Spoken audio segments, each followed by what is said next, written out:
With Twister, Jan de Bont presented a silly 90s blockbuster, but one with a certain amount of charm and excitement as the characters deal with some tornadoes. It's surprising a sequel was never made after its success, but now a new movie in the franchise has arrived titled Twisters. While one might expect it to be a direct sequel, it's closer to a remake as it tells a similar story of storm chasers, which just happens to have the Twister name on it. While its animal director Lee Isaac-Chung largely avoids callbacks to the original film, Twisters does not do too many new things with the tornadoes. It feels like everything about the subject was already done the first time around.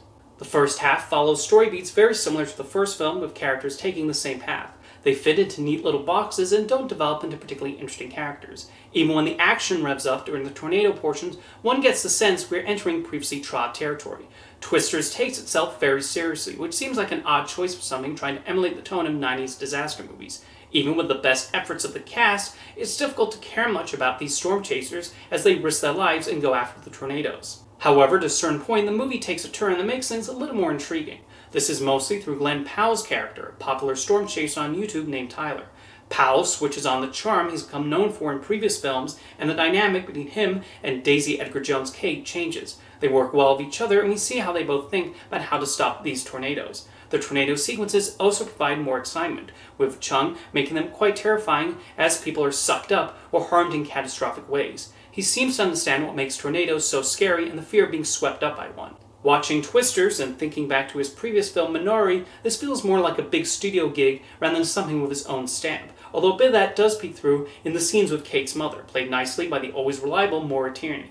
Even then, the characters don't develop into fully fledged personalities, but their determination becomes a little more clearly defined. It's interesting that Twisters keeps references to the first film to a minimum, but the intent was likely to have this work on its own terms and not remind the viewers of what was made before.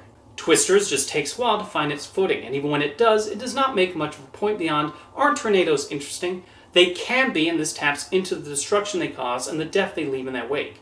However, it does not do too many new things, as the original film seems to have exhausted every possible scenario. In some ways, one wishes it actually ignored the IP altogether, as a couple of script rewrites and a title change would have sold this as an original concept.